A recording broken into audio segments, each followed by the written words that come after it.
One of the most common Bible stories I was taught at a young age in Sunday school was the worldwide flood. I was taught that the rainbow was a sign that God would never flood the earth again. I was taught a lot of different Bible stories. Jonah and the big old whale, Daniel in the lion's den. Hell, my name Daniel, my parents named me for religious reasons. Daniel in the Bible, a man of faith. Daniel means God is my judge. That's why I was named Daniel. But in any case, a lot of these stories that I was taught as a child seemed innocent to me. I saw nothing wrong with it. But that's only because the people teaching me these things left out all of the bad, negative stuff in those stories. For example, the worldwide flood, they never taught me that God slaughtered thousands and millions of people when the worldwide flood happens. I mean, would you really teach a young 4 or 5-year-old, 6-year-old that God slayed thousands of people? No, absolutely not, because that doesn't stimulate a child's imagination. That essentially was my upbringing. Lots and lots of lies. They would give me information as a young child, but they would leave the bad parts of that information, the parts that I would later in life challenge, read, and study for myself to determine that this religion is not something that I want anything to do with. So here I am today, 12 years later, dedicating a video to talking about how the Bible supports and condones rape. But you know, my pastors and Sunday school teachers never talked about these passages. They never read these passages out loud to children. And for good reason. Let's jump right into the Bible, shall we? The story of Sodom and Gomorrah. Lot. This information was left out, obviously, and for probably good reason, because who would want to expose this to a young 6-year-old? Lot went outside to meet them and shut the door behind him and said, "No, my friends, don't do this wicked thing. Look, I have 2 daughters who have never slept with a man. Let me bring them out to you, and you can do what you like with them. But don't do anything to these men, for they have come under the protection of my roof." I was always taught that Lot was a righteous man of God. But after reading this passage, I have to question that.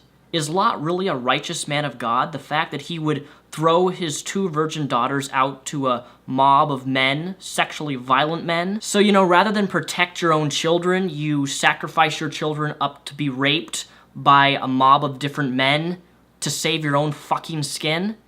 That does not sound like a righteous man of God to me. So yeah, that happened in the Bible. Lot sacrificed his virgin daughters to save himself, to be rescued and rewarded for his display of supposedly courage, and then his wife is struck down into a pillar of salt for looking over her shoulder back at the evil city. But guess what, ladies and gentlemen? The story gets even better than this. The next day, the older daughter said to the younger daughter, "Last night I slept with my father. Let's get him to drink wine again tonight, and you can go in and sleep with him so we can preserve our family line through our father." So, you know, rather than having consensual incest with your father asking, "Hey dad, I want to have sex with you. Let's bang."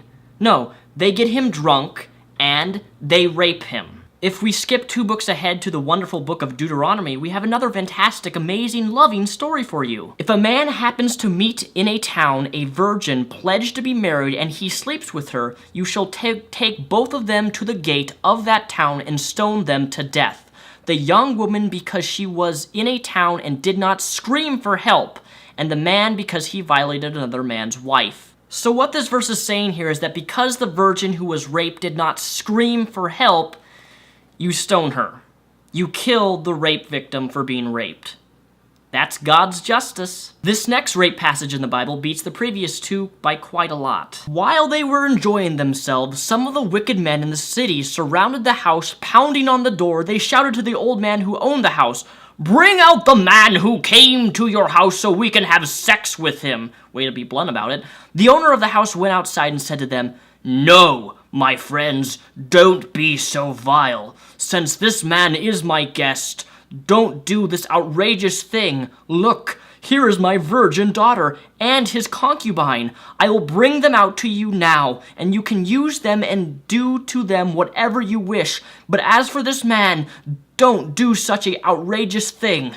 But these men would not listen to him. So the man took his concubine and sent her outside to them, and they raped her and abused her throughout the night.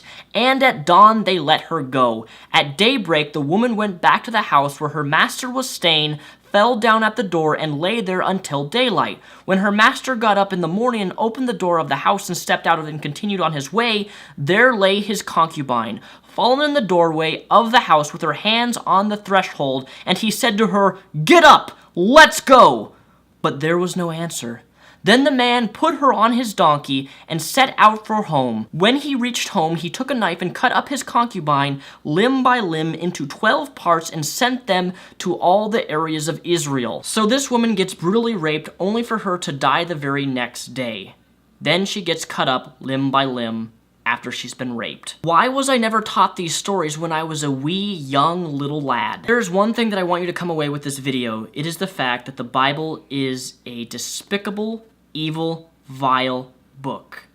And I would suggest that if you know any religious folks, friends or family, that you bring up these passages. Show them to your mother. Show them to your religious fundamentalist father.